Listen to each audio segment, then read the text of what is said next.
How's it going, everybody? This is Grant from theplayersaid.com.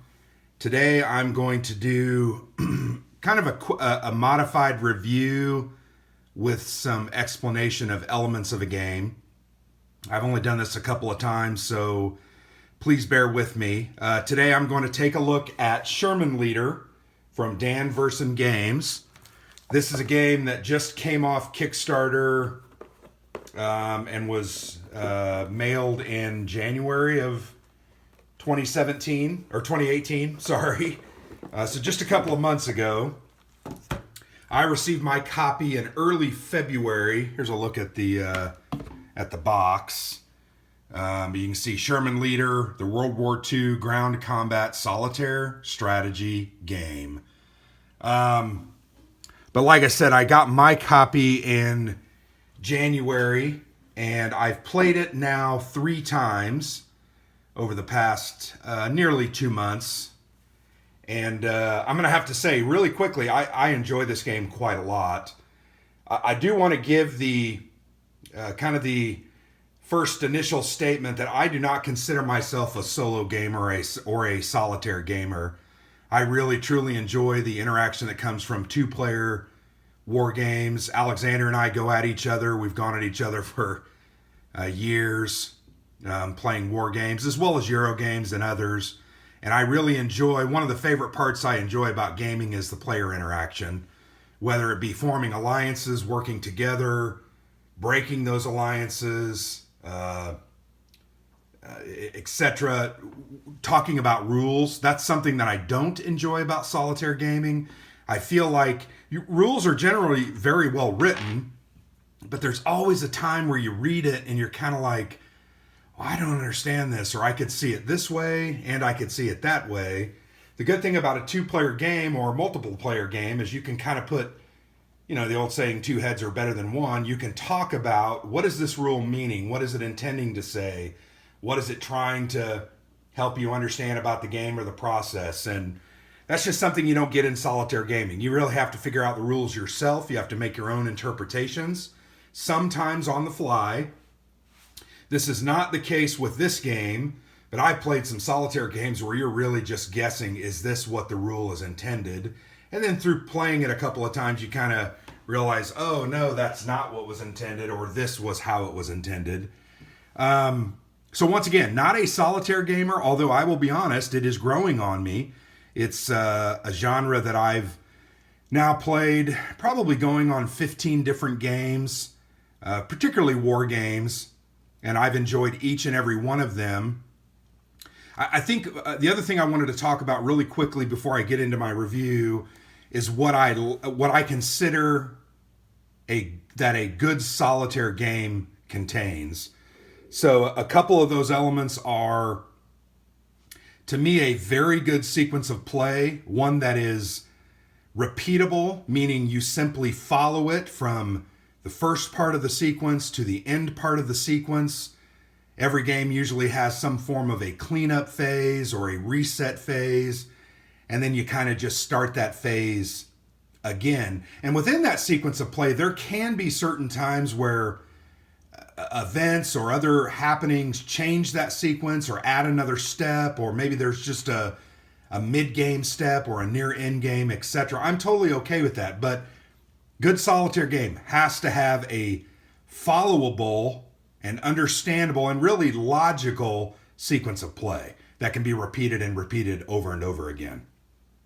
Second thing that I think has to be very integrated into a good solitaire game is a good AI or artificial intelligence. If the AI running your opponent is difficult to handle, if it is hard to understand how it makes choices, or frankly, if there are too many choices, sometimes that can really ruin the effect that I'm seeking in a good solitaire game. I also want my AI to be intelligent. I want it to make decisions that do make sense, that you would make as a player if you were controlling that side. I've played many war games, as many of you have, war games that are designed for 2 players or even more. I've played those solitaire where you're having to go back and forth. You need not a lot of hidden information in those kind of situations. But I've played that, and I typically make the best decision for each side. Deep down inside, I'm rooting for one side or the other, but I always want to make that best decision, and that's what an AI should do. It should make a decision that makes sense, helps it, moves the game along, and is not confusing or ambiguous. And you're looking at the map here. I will say overall, the AI in this game I think was very solid. There were just a couple of times where I would consult the chart. I'd roll a dice. We'll talk a little bit about that. I'd consult this chart, the enemy tactical movement, and then they're going to attack after they move if they can, or you're going to follow whatever it says. There were just some times that, and one of those is in this game. If you look at this game here, I don't know. I ended up with 5 units in 1 hex, and I don't believe that's a prohibition. But 5 units in 1 hex, and I kept saying to myself, man, as the Americans, all I've got to do is call in a nice airstrike in there. Once again, thinking outside the game. Call in a nice airstrike or an artillery strike, and bam, they're dead. I felt like that was one of the weaknesses of this system. But once again, no system is perfect. Overall, the AI works very well. So once again, clearly outlined sequence of play, a solid, reasonable, and logical AI. I also feel like these solitaire games have got to be designed such that I don't have to be flipping back to the rule book with every single question that I have. One thing you will see on this on this game board, and I'm going to go ahead and kind of turn to the right, there are lots of charts. There's a commander skills chart where I can refer to what skills my commanders have and what those mean.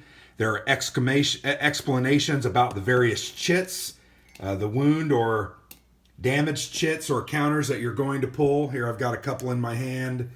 Got MG, machine gun, commander KIA, and a suppressed. So those are all written here. Here is the different descriptions of the enemy or tactical movement. So you're going to kind of be able to refer to what they'll do.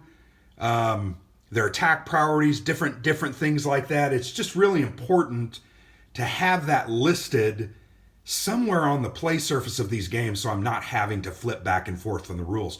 A lot of times that's included in a player aid. This game doesn't necessarily have a player aid. It is all written on the game board itself.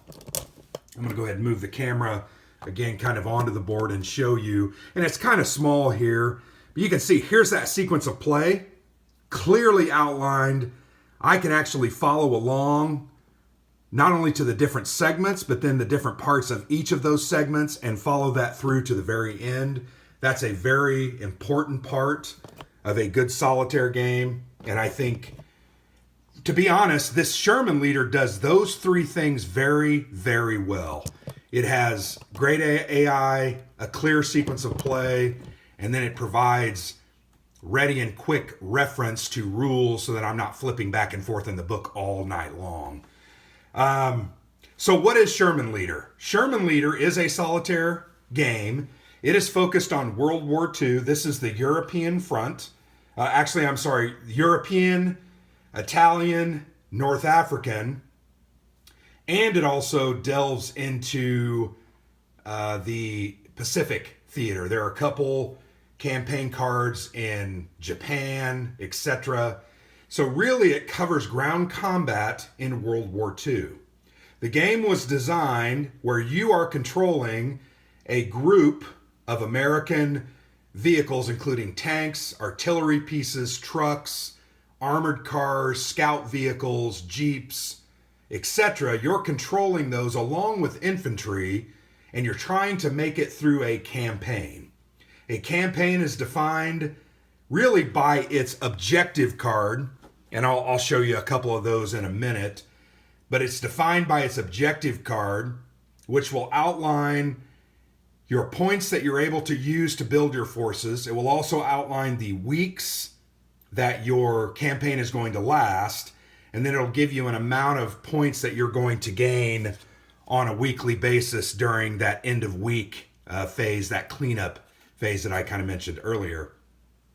So real quickly, I'm going to show you one of the campaign cards, and there are a bunch of these. I think there are, I want to say 12 of these. I'll get to that in a little bit more detail here in a minute. But here's a look at one of the cards. This was one of the recommended as one of the entry level campaign cards because it's a little more standard. See where it says standard there? There are ones that are more complex and more difficult and are going to require you to have 3 or 4 games under your belt before you even have the opportunity really to generally win those. But you can see the campaign is named. This is Italy, 1943.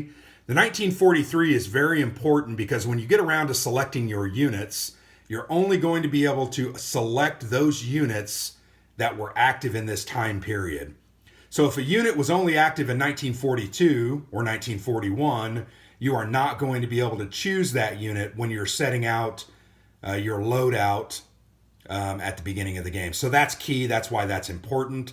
There's a lot of different information on here.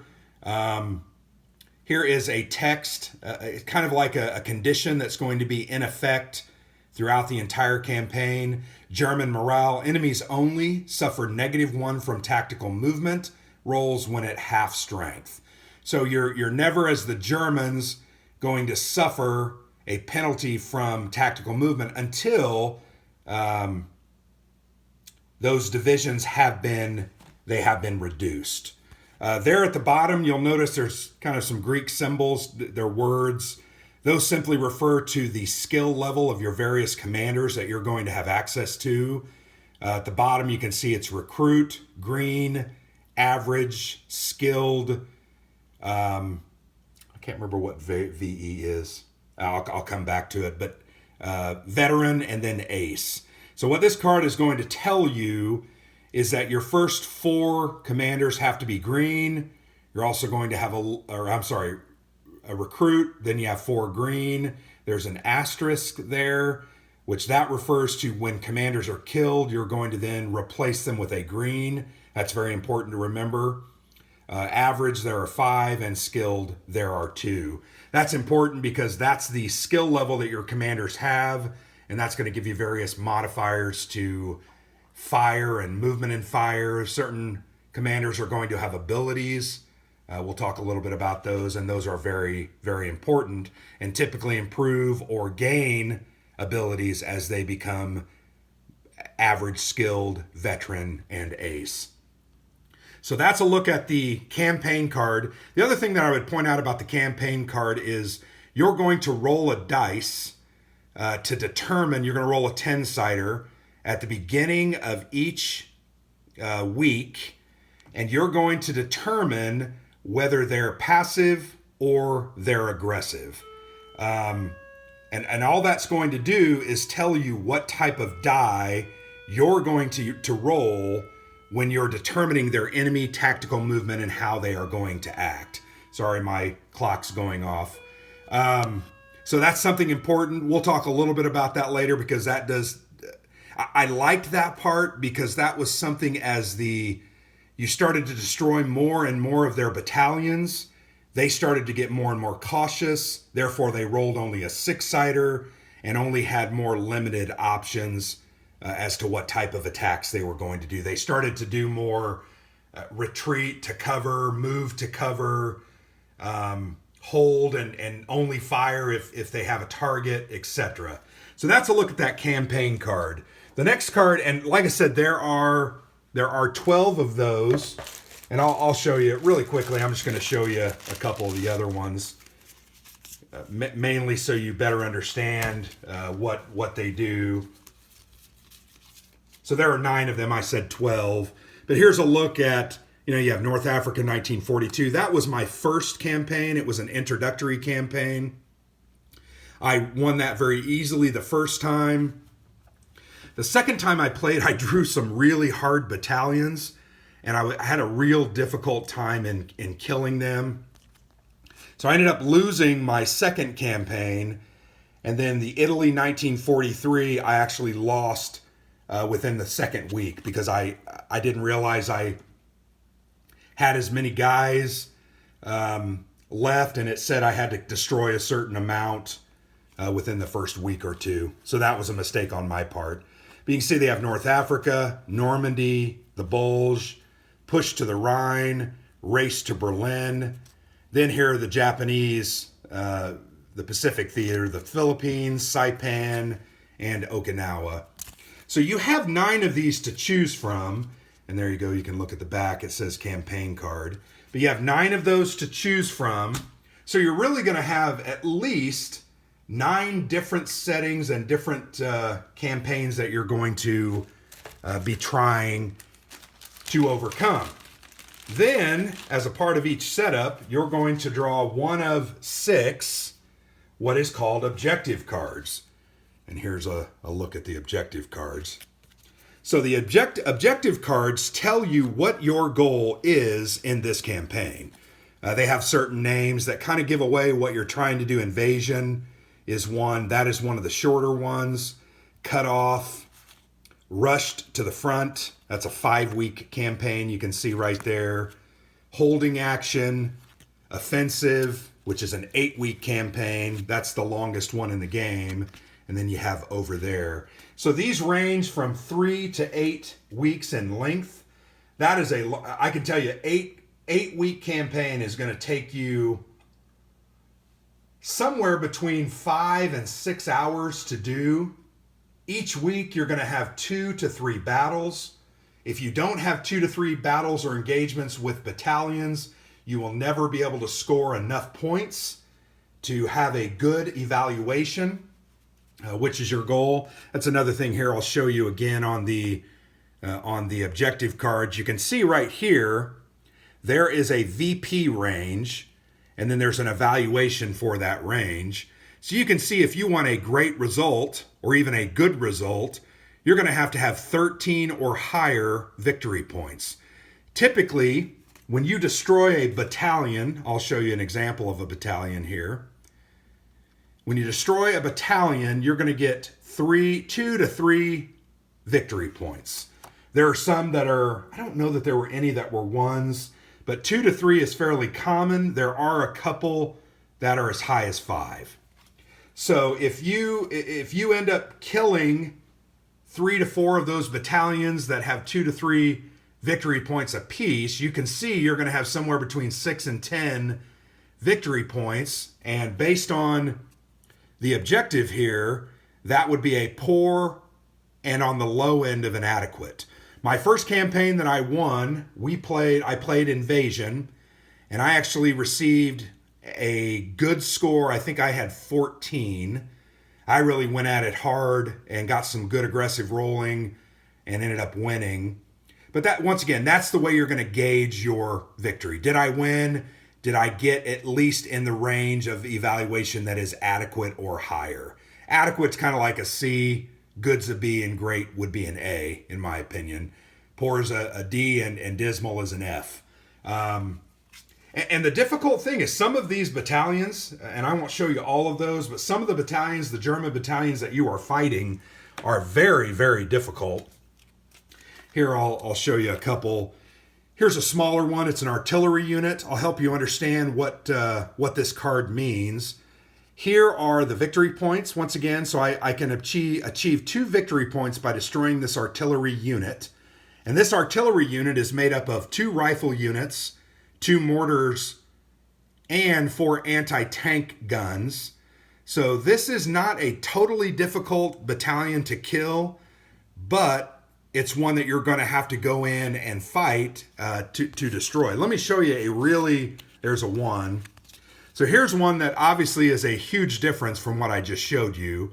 4 tanks, 2 mortars, 2 half-tracks, 2 armored cars, 2 buildings, 2 anti-tank, 2 machine guns, and 2 bunkers. And you're going to have to destroy all of those to get that victory, those 5 victory points. So not an easy thing. Here's a fairly simple one.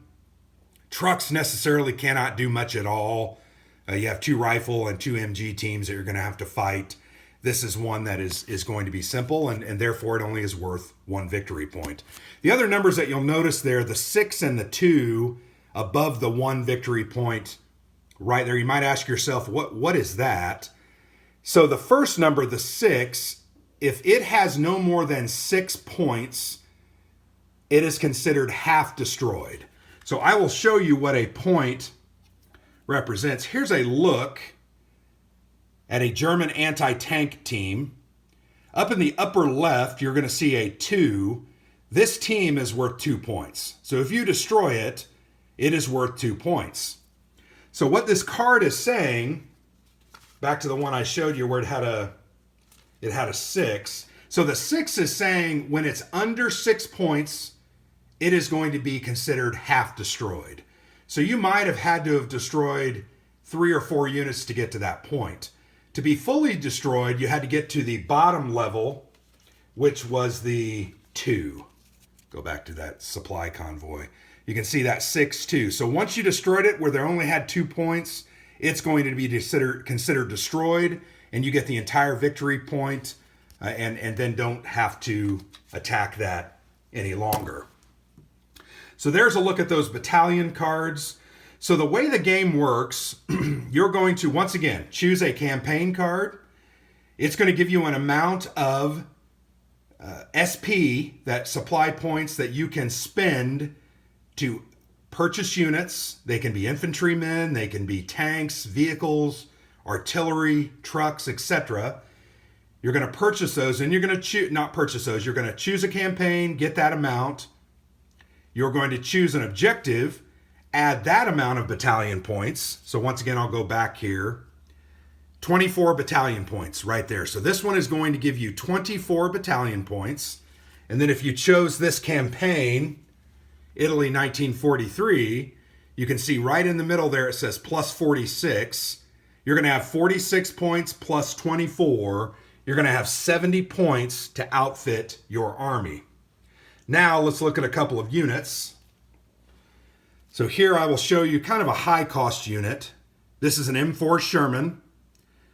This is a unit identifier 043 that is actually going to coincide with a counter that will be placed on the map, your tactical map, so that you can see where that unit is. You can see here that there's the date range. So if your campaign is prior to 1942, you're not going to be able to use the M4 Sherman, but it is actually good all the way to 1945. Here's the type, it's armor. Here is its speed, its defense value, any special text. It is -1 attack when moving. So if you move that unit and then fire at the end of that move, you're going to reduce your roll by -1. And here is the real important information on these cards, your AP attack or your armor piercing attack. And then the red boxed area is your high explosive attack value. AP is for armor and trucks. HE attack is for infantry. So those numbers are important. There you can see the range. They can fire from range 0, which is the same hex, all the way up to range 3. You do incur penalties for firing beyond 1 hex. I think at hex 2, you're -1. At hex 3, you're -2, and so on and so forth. So those are important numbers. The other number I wanted to show you on there was 14. Remember I talked about SP, or supply points? You're going to have to spend 14 of your supply points to have this unit be in your army. So it's pretty expensive, but it's pretty good. On a 10-sided die, it's going to hit on 6 or a roll of 6 or less. I'm sorry, 6 or higher, not less. The same against infantry, it's going to hit on a 6 or higher on a 10. So you can see that's pretty good. Here I'll show you the MG team. You'll notice immediately that their armor piercing attack value is a 9. That means when they roll a 10-sided die, they're only going to hit on a 9 or a 10, unless there's some modifiers that they have, like a leader's value or something else that they're going to get. There you can see their HE attack value is very good against infantry. They're only going to miss on a roll of a 1. Their HE attack value is a 2. That means on a 2 through 10, they're going to hit. But the problem there is they don't have great range, 0 to 1. They also, when they're moving, they have a -2 attack and can only use their AP attack value at range 0. They do gain 2 stress if move and attack in the same round, and that stress is going to be placed on their commander. Stress is a very bad thing. Stress will make the commanders weaker. They will make them start to incur negatives. They will also, that will carry over from game to game and make it very, very difficult for that commander to be effective unless that stress is removed. Here's a look at another unit, an M3, M5 Stuart. You can see its AP attack value is 7, which once again, the Sherman was a 6. So that's a 7, and the HE attack value is an 8. So it's not really good against ground troops, and it's decent, I would say solid, against armor. Range is 0 to 2, etc. And there are all kinds of units. There are armored cars, tanks, half-tracks. You have rifle teams, machine gun teams. There are M7 priests, one of my favorite. Not great against armor, but very, very effective against infantry. What I found I did with the M7 priests is I would put that in my stack with a couple of infantry units, and it would really allow me to roll up and offer somewhat of some protection. The other thing I will tell about when we get into a fire example. So the number I want you to look at on the, sorry, I should have done a better job of getting prepared for that. But here you've got to look at that priest again. Its defensive is 1. The DEF value is 1. Compare that to a rifle or a machine gun team. A machine gun team's defense value is a 2. So what that means is when you are running into range of an enemy unit, the enemy unit has an attack priority of the friendly unit with the best chances to hit, which typically means the unit with the lowest defense value in that hex. So if you have a priest running around with a couple of MG teams or a rifle team or 2, more often than not, the German infantry are going to target the priest, which only has a defense of 1. Now that's bad, but you got to remember an infantry unit attacking a priest is using their armor piercing value, which is not a very good attack. They're more likely to miss, and even if you only have a 1 defense, you're not going to get hit that often, so it doesn't necessarily matter. But back to the points, you're going to be given a certain amount of points. You're going to buy a certain amount of units. In the example that I used there, where you had 70 battalion points, that's going to allow you to buy somewhere between 10 and 12 units, give or take. And you're going to want to, part of the fun about the game is trying to figure out what mix is going to work against the battalions that you are coming up, the enemy battalions that you are coming up against. So if they have a lot of armor, you're going to want to make sure and battle that with a equal or like amount of armor. If they have 7 or 8 tanks, and you're not going to be throwing 6 or 8 guys against those tanks, you're going to be throwing anti-tank guns, artillery, as well as some of your more heavy armored units, or frankly, you're going to get destroyed. So if you don't, plan, if you don't think ahead, those missions are going to be very, very difficult. But that's one of the things I really like about this game is the buying your men and then not equipping them, but then putting the commanders that they have access to onto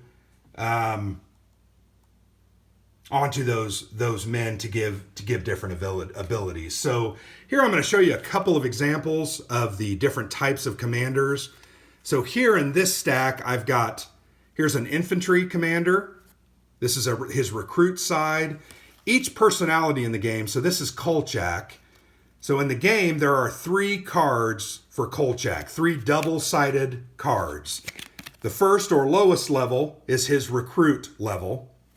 Then if you flip him over as he progresses and is increased in skill, he's going to go to green.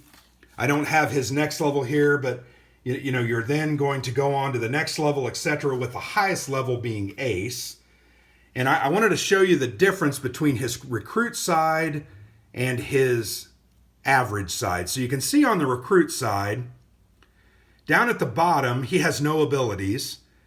But when he has a certain amount of stress, 0 to 2 stress, his status is okay. His speed is slow, which means he's always going to react after units that are fast. And then there are different range values. So at range 0, he offers his men a -1 to their dice roll. At range 1 plus, also a -1. But you can see as he becomes more and more stressed, he is more and more difficult to use and properly use his guys. You can see he at a 0, he turns to a -3, and at a 1 plus, a -3. So keep those in mind as I flip that over and I show you his green side. He's improved slightly. He's gained the medic ability, which this is a neat ability. And once again, I really like those abilities because they're another option for you to use on the battlefield. At the end of the round, he can heal 2 stress, 1 wounded, or 1 casualty marker from your men. And I think that's very, very important because there's not many ways to get rid of those items. But you can see here as a green commander, his stress level at 0 to 2, his abilities have improved slightly. The 0 is still a -1. It was a -1 before. At range 1 plus, he's now +0. So you're not going to get a negative modifier from his attacks. Also under 3 to 4, you're going to see that his 0 range modifier hasn't improved or gotten worse, but his 1 plus is improved by 1. He's now, rather than -3, a -2. So the other thing you need to focus on your commanders is what is called their cool value. Here it's a 0. This commander has a 1, Reasoner has a 1, and Cruz has a 1, while Hobart still has a 0. So these commanders are important because they're going to give you better chances to attack and hit. They're also going to give you special abilities that help you to make your men, heal your men. You can ignore cover and enemy hexes if he's a marksman. There's other ones, a mechanic where he can repair up to 2 damage tokens from vehicles, very important. And those abilities are really indispensable. But what you're going to do is it's a puzzle. You're trying to figure out how to attack appropriately the battalions that you're tasked with killing. You're going to have to make a great mix that works well against those enemy units, a great mix of artillery, infantry, as well as vehicles and tanks, armor. You're then going to assign the commanders, and then you're going to use those as you move through the campaign, gaining experience, increasing in level. Some units are going to be destroyed. Some commanders are going to be killed. And you have to make it through a 3 to 8 week campaign using the supply points that you get at the end of each week to heal, remove damage markers, buy new units. If a rifle unit is killed, a rifle unit costs 3. You're going to have to buy a new rifle unit to replace that rifle unit, because if you don't have him available for future missions, you're going to go into a mission and not have enough firepower to win a battle. So I love that puzzle. That's one of my favorite parts of the game. You also kind of become attached to these guys. You'll start to feel for them. You'll start to, I really like Johnson as a leader. Sanders is really good as well. I know I can count on him. He's going to give my guys a +1, and he's got this great ability. And when you lose those guys, you lose that ability, and it kind of hurts. I'm going to be honest. I remember the first campaign I played, I pulled one of the dreaded mowed down chits, and I'll talk a little bit about the chits here in a minute.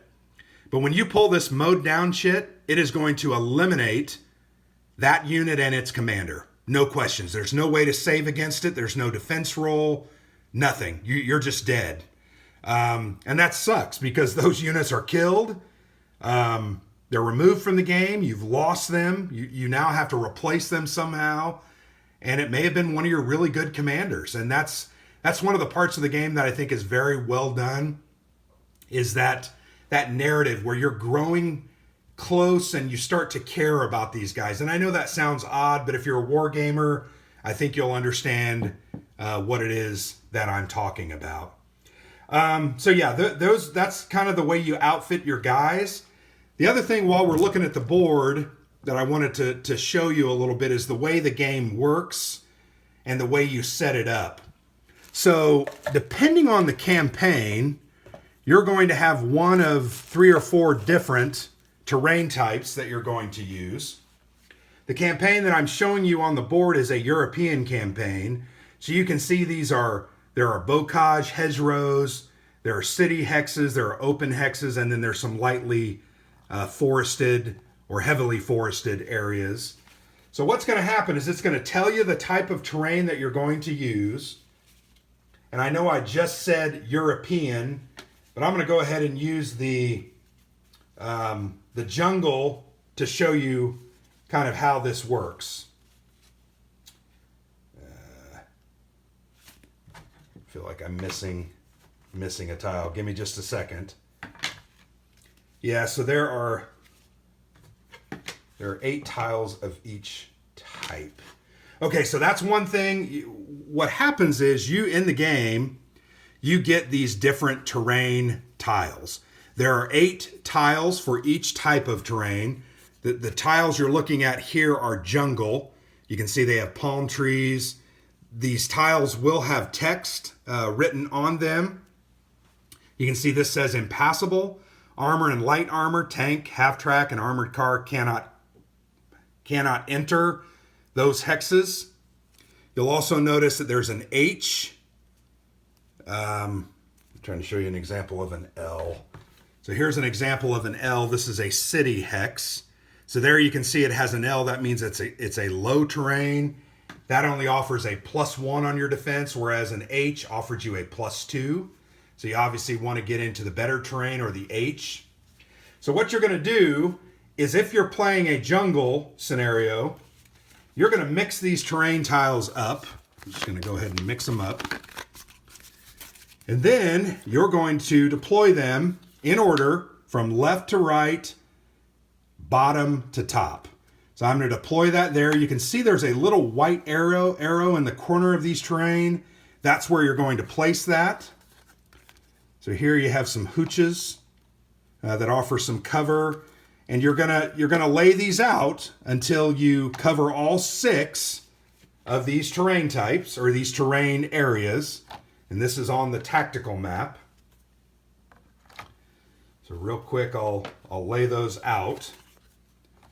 And then that's the terrain that you're going to have to battle on for this week in the campaign, for this engagement.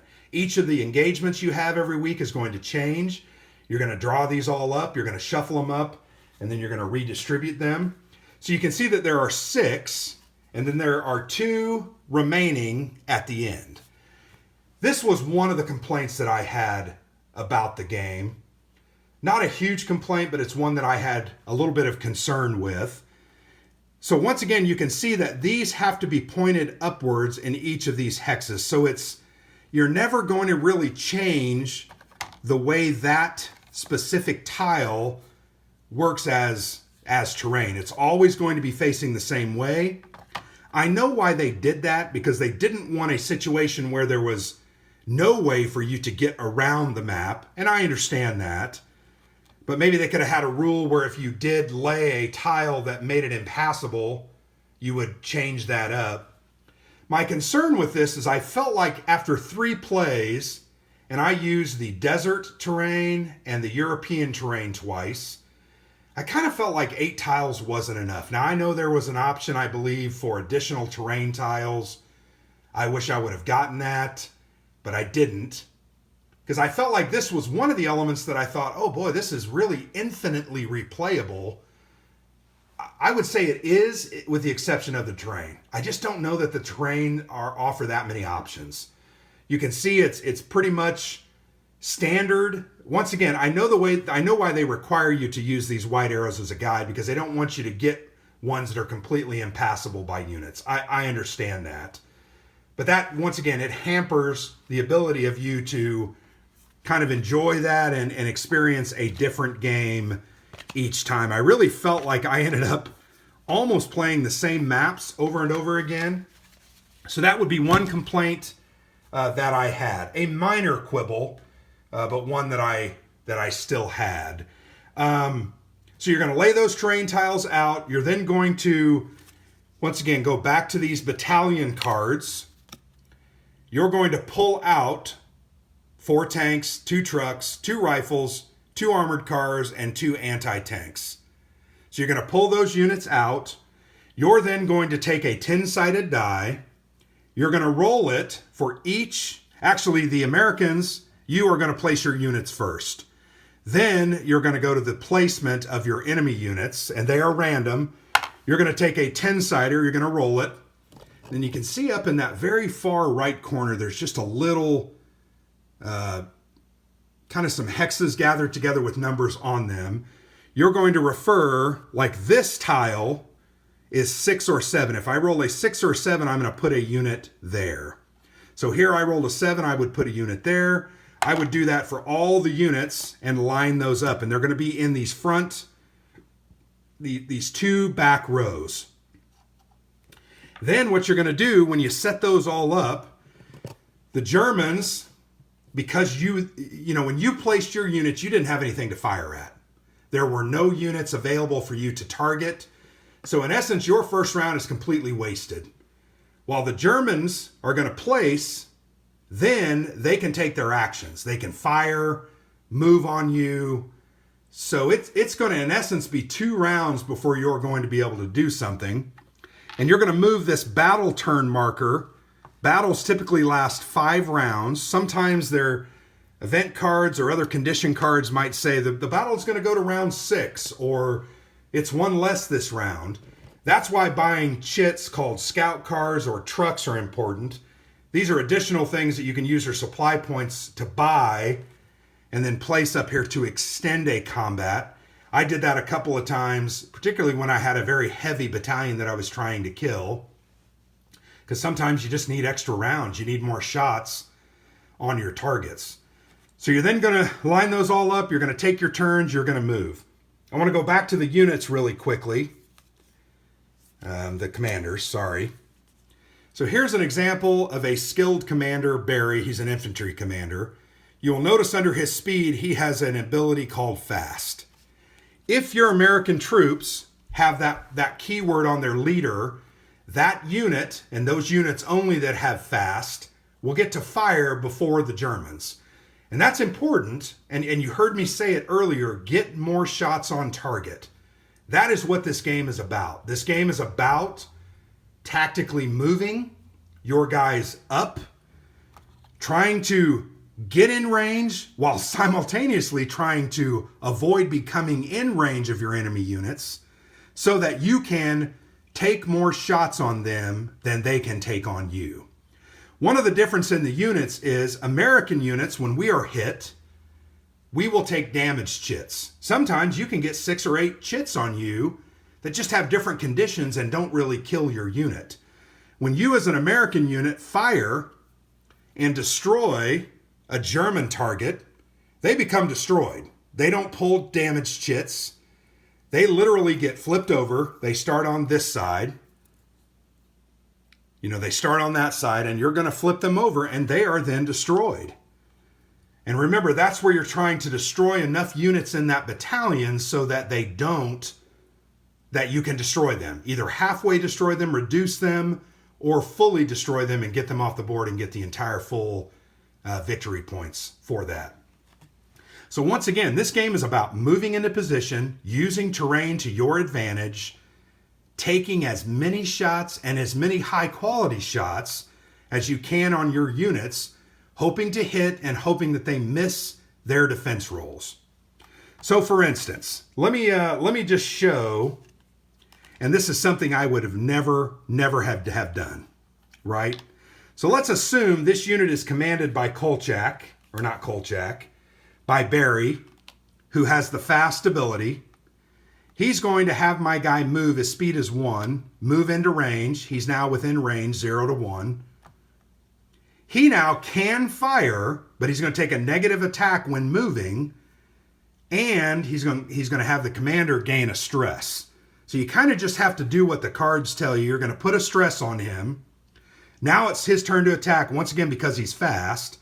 He's going to choose a unit to target. In this hex, the only unit that he really has a high solid chance of hitting is this anti-tank team. Their defensive value is a 2, and their offensive value against HE or infantry is a 7. But against armor, they're very good, a 3, and they have a range of 1. So I'm going to move my guy up here, understanding that I'm going to get a negative attack when moving and cause stress on my commander. At range 0 to 1, which I'm at range 1, and 0 to 3 stress, he has 1. He's going to have a +2 modifier. So my commander is going to nullify that -2 attack when moving. He's going to gain the stress, but he's going to nullify that attack. So all units, when they attack, they are going to roll 2 10-sided dice. Let me repeat that. All units, when they attack, will roll 2 10-sided dice. So in this instance, this guy's attacking him. He has to roll a 7 or higher in order to hit. So we're going to go ahead and roll, and I missed. So let's assume I hit. Let's assume I rolled a 7. So I score 1 hit on this guy. He's going to have a chance to defend. His defensive value is a 2. And you're going to add 1 for the bocage. So he actually will ignore that hit if he rolls 3 or less. It's not greater than, it's 3 or less. So I go ahead and roll, and of course, I rolled a 1. So that attack from that rifle team, while I hit 1 time, the German anti-tank team rolled a 1 and effectively defended against that attack. So that's a very simplified example of combat. That's the way it works. He's now considered done. He cannot move again or attack again. All he can do is defend. Then you're going to do your units based once again on their speed. If you have fast units, they're going to go before the Germans. If not, they're going to go after. Then you're basically going to go in a row. So let's say this Panzer IV, who has a range of 3 against HE targets, he has a 4 or higher. He's going to shoot at this rifle team that just meandered out into the open. And remember I talked about range. So when you are at range 2 or higher, you're going to subtract 1. So he's at range 2, he's going to subtract 1 from his rolls. So he's going to roll 2 dice, hoping to get 4s or higher, and then I'm going to reduce one of those rolls. So you can do that either way. So he's going to hit with both those attacks. He rolled a 3 and a 2. No, I'm sorry, he's going to miss. You have to roll higher. Sorry, you have to roll high on the attack. So this was good for my Americans. He misses. So once again, let's assume he rolled a 6 as a hit with 1. I'm going to get my defensive die. My defensive value is a 4. I'm going to roll. I rolled a 10. I would be hit. What's going to happen next is you're going to reach into the prepared chit cup. You can see there's about, I think there are 60. I actually wrote them down. And when I do a written interview, there are 56 of these chits for each side. There's ones for the armor piercing and for the high explosive. Armor piercing is for vehicles and tanks. High explosive is for infantry. I'm going to do a little analysis, and I've actually started doing some analysis about the different options and the different types. There are 7 no effect chits out of those 56. If you draw a no effect chit, nothing's going to happen. You're going to go, yay, and you're going to move on. There are really some bad ones. Mowed down, there are 2 of those for both sides. Explosion, there are 2 for the armored piercing. Commander KIA, there are 3. That's bad. That means your commander's dead. There are other types: suppressed, exposed, casualty, immobilized, commander wound, engine stress, glancing, etc. So once again, I took a hit. I'm going to reach into the draw chit cup, and I'm going to pull out a high explosive. So I pulled out a suppressed. I'm going to place that suppressed marker on that unit. Then I'm going to refer over to the hit explanation part of the board over here. And I look for suppressed. Suppressed says suffer one stress or cannot attack the next action. So I can make a decision. My commander, because they're under fire, can accept a stress. So he could turn his 1 stress to a 2 stress to allow his men to attack next round. That's a decision you're going to have to make, remembering that once you get over 3 stress, your guy's going to be much worse, and it's hard to get that stress off of your man, frankly. But that's kind of some examples of fire, how it works. And once again, you're just going to play this turn to the very end of round 5. Then you're going to consult your battalion card, and you're going to say to yourself, did I do enough damage to either reduce that battalion or destroy that battalion? If you destroy it, you're going to go over to this part of the board, which is the enemy operation movement part of the board. And you're going to find the chit, 9A is right here. If I reduced it, I'm going to turn it over to half. That way in the future, when I attack it, it's only going to have half of the units available. If I destroy it, I'm then going to take that and I'm going to record that I destroyed that and mark 3 experience points. So that's another thing I really want to show you. And I'll show you my very first campaign. This is called the player log sheet. I think the game came with one of these. I actually went to the copy place and made about 50 copies. But this is the player log sheet. You're going to put all the required information about your SO points, your purchases. You're going to put the weeks in the campaign name, the objective, and then your outcome. You can see in this one I got 14 VP, which is a good result. Then you're going to list here all of your commanders. You're going to list those. You're going to write their levels down, their current experience points, the XPs that are gained. These are the experience points that they need to level. And then here is their cool value. And then you're going to track their stress throughout the campaign. And once again, very bad if you don't get rid of that stress, because your commanders are going to be overstressed and they're not going to perform well. You can see at the bottom, you have a track that shows how it went. You can see this was my very first campaign. It was a 3-week campaign. You can see at the very top, I fought 2 battalions each of the 3 weeks. So I had 6 different battles. I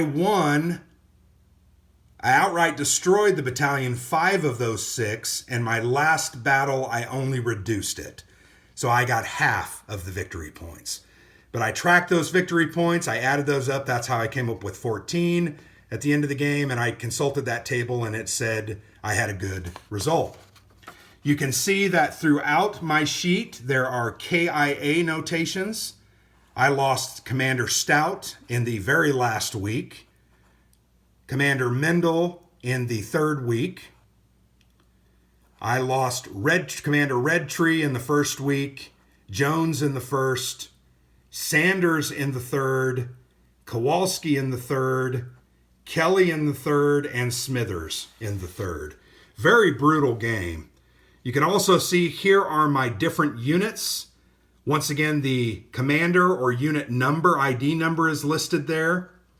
You can see I had various damage, MG, gun, suspension, glancing. And when you have some of those damage chits, you can't fire, you can't move, you can't fire over range 1, and it makes it very hard for your units to be combat effective. You have to actually spend a lot of money of your SO points to remove those wounds, or have the ability of the commander. So that's an example or a look at that play log. I know I didn't go into every single aspect of the game, but I can tell you, once again, parts that I really enjoyed. I really enjoyed the creating your teams, the loadouts, choosing your commanders, leveling the commanders, the narrative told with those guys and those commanders was very good. I can tell you a couple times when my guys died, I was really upset. One, they were really good, and two, I then had to spend points buying new units and commanders rather than upgrading other things or repairing my damaged units. But really liked that part of the game. I think the combat system is very, very simple. I think it's very, very clear. The way the AI works is, we talked about this, you're going to roll a dice to determine whether you are aggressive or you are passive. You're then going to roll either a 6-sider or a 10-sider. We're looking at this table here. So if I roll a 2, I'm going to move this to the 2 section, and it's going to tell me what each of my unit types are going to do. So in this scenario, a tank, an anti-tank, or an armored car would do a cautious advance. A cautious advance then is on the left side of the board, and it tells you a cautious advance, they will move forward if by doing so the unit cannot be attacked. So a lot of times you're going to be, as the enemy, you're going to be asking several questions. Is this move going to force it so that I can be attacked? Is it going to put me in position to attack? Also, if you have choices between covers, you're always typically going to take the best cover. Sometimes that doesn't always make sense from a firing standpoint, but based on whether they're aggressive or cautious, they are going to choose that. And I think that's a really neat way that AI works. I mentioned before, at the very beginning of this video, one of the things I didn't like, this was all in one round. I think they all did like a caution or an advance to cover. And because of the rolls, I had many units right here. I ended up with like 5 units in one hex. And I thought to myself, boy, tactically, that's dumb.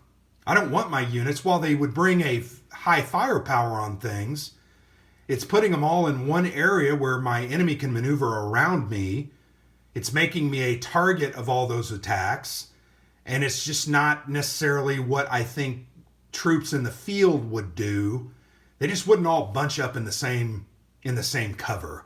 Once again, an artillery strike or an airstrike would end them pretty quickly. So that was one element that I didn't like about the AI function. But you've got all these different types. You can see if you are aggressive and rolling a 10-sider, and if you have bonuses from whatever events or different condition cards, they could be advancing. They could be moving on you, and they frankly don't care if they're going to get attacked.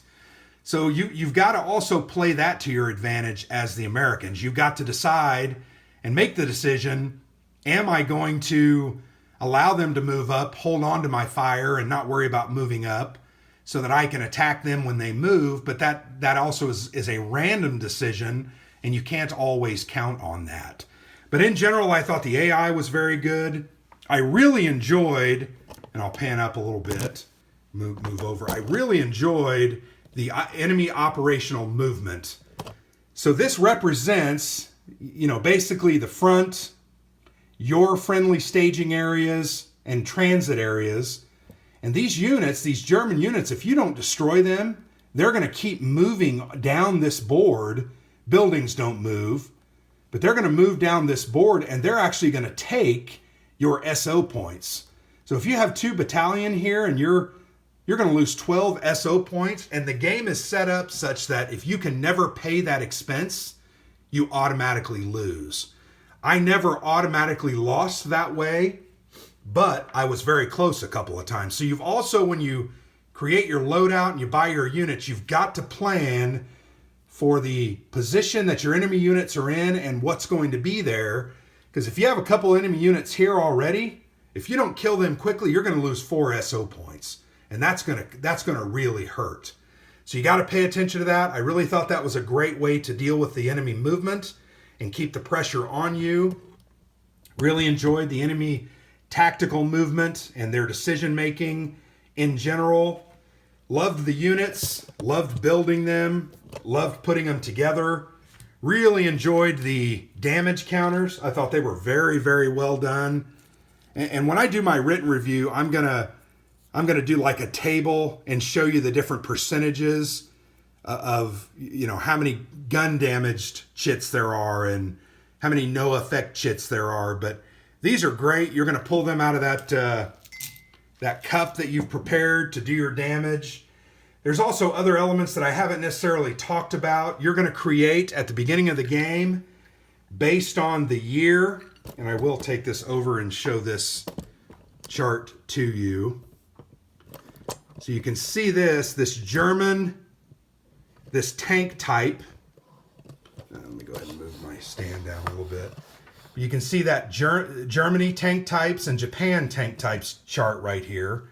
Based on the year of the campaign, it's going to tell you what different type tank counters you're going to actually put into that cup that you're creating for the enemy units at the beginning. I'll show you that cup right here. So in my first campaign, which was North Africa 1942, I had 7 Panzer III chits, 2 Panzer IVs, and 2 Stugs. So I had 11 tank chits. So when these battalion cards, remember, call for 4 tanks, I'm going to take this, and this is not set up because I have units on the board, but I'm gonna pull 4 tanks out. I've got a Stug, I've got a Panzer IV, I've got another Stug, and a Panzer IV. So 2 Panzer IVs and 2 Stugs. Those are going to be the units that I attack as part of that. So that's a really neat mechanic. Really a great way to get that game set up and do some randomization there, because I will tell you, if you look back at that chart, King Tigers and Tigers don't appear until 1943 and later in the European campaign. Panthers don't appear until 44 or later. And I can tell you the difference between a Panzer III and a Panther, a Tiger, or a King Tiger is night or day, as you know. Firepowers are vastly different. Armored levels are vastly different. Their 2-hit numbers are different. They're just much more difficult units to kill. So I really liked that about this game. I think its greatest strength, to be honest, is its narrative. I think the narrative that is told is very good. As most solitaire narratives are, good solitaire games, they really have a good solid narrative. But I felt like this game had that, and I really enjoyed that. It was something that kept bringing me back, because I felt like I was telling a story. And if you follow me on Twitter, you follow us on Twitter, The Player's Aid, when I played, I would tweet out 6 or 7 photos over a 2 or 3 hour night, and it was telling a story, and I really like that. That's one of the reasons I love a game like Combat Commander. I felt like we were telling a story, our own World War II story. So I really enjoyed Sherman Leader. Great production value. If I had a nitpick, three nitpicks, I think, didn't sometimes like the AI and the decisions it made. Felt like there weren't enough terrain tiles. That's my second complaint. And then the only other complaint that I have is, if you look at this board, it's warped. So it's as if the board, because I'm telling you, the day I opened it, and this game has been set up on my table for 2 months now, actually about 6 weeks. When it came out, it was flat as a pancake. Now when I fold it up, it is not flat anymore. It has absorbed moisture. So that's a complaint that I have, but the components are great. The art is solid. It's a mix of historical pictures. So back to a battalion card. There's a mix of a German fast assault division there moving down. You can see there's motorcycles with some tanks in the back. And then the units are hand-drawn. I actually like the hand-drawn units. I think they look great. Very, very well done. The commanders are individualized and have a good look to them. I think this art is very much better than a lot of the DVG game arts that I've seen in the past. But really great game. I would recommend you get this if you like good solitaire games. Like I said, I've played it 3 times. I'm not tired of it yet. I am going to put it away because I've got some other games that I've got to play and review. But it's one that I think is going to come back out on my table a couple times a year. It plays fairly quickly. A battle during a week can take 20 to 25 minutes. A campaign can take somewhere between 3 and 6 hours. It just depends. And it's one of those things where you can end a week. You can do all the cleanup activities, get it ready for the next week to start, and then you can leave and you don't really miss anything. And I think that's important. I think that that is what a good solitaire game does, because I don't have 6 hours that I can sit down and play continuously. So that's my look at Sherman Leader. You can check out our website, theplayersaid.com. I've done a couple of action points on this game, taking a look at rules, using some examples and photos. We also did an unboxing video. I will post this video review hopefully in the next couple of days, and then I will get to work on a more thorough and in-depth written review where I do talk about some of the statistical analysis of the wound and damage tokens and some of those other elements. I really enjoy doing that. So look for that maybe over the next month or so. I've got some other reviews that I've got to write. But definitely get out, get this one, and give it a play. I think it's a solid solitaire game. And I tell you right now, DVG is hot. I think they just finished up a successful Kickstarter campaign for Hornet Leader, which is a look at World War II and the Pacific, the Air War. They're also starting a Warfighter Pacific, their World War II card game Kickstarter campaign, a follow-up to their Warfighter European World War II card game. They've got a lot of great games. I know Alexander's played Phantom Leader, Apache Leader, and loves them both.